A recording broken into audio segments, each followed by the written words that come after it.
Hello guys, in this video we'll talk about list data structure in Kotlin. So just like arrays, lists can also have multiple values. The difference lies when arrays cannot grow and shrink dynamically, but lists can grow and shrink dynamically.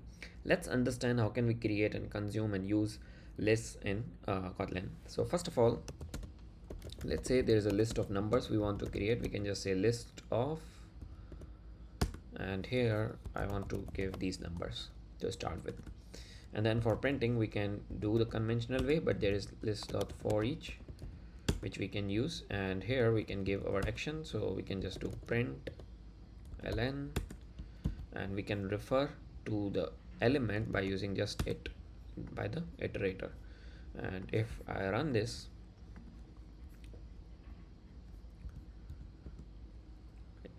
compile and run, there you go, it prints our all the entries. But if we want to modify and add multiple other values in this list, that is not possible.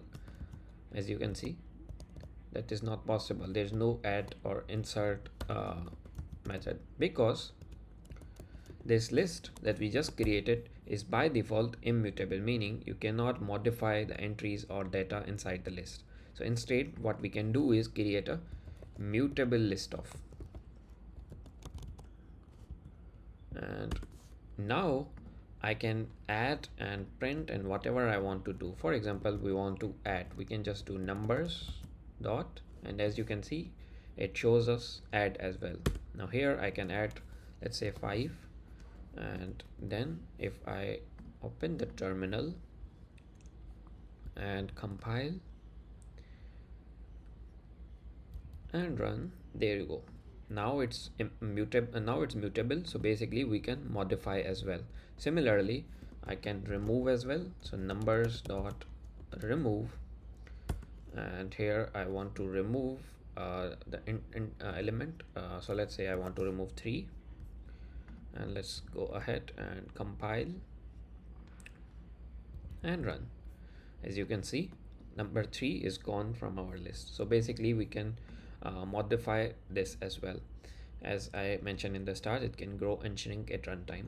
So even if we want to use something like print ln, we can do numbers dot size, and then I compile and run. As you can see, the size is 4. This is the size, and then we have the entries.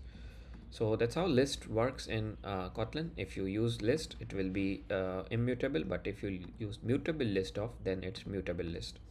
That's it for this video, guys. I hope you guys understand the concept. I'll catch you guys in the next video with another interesting collection. Thank you for watching.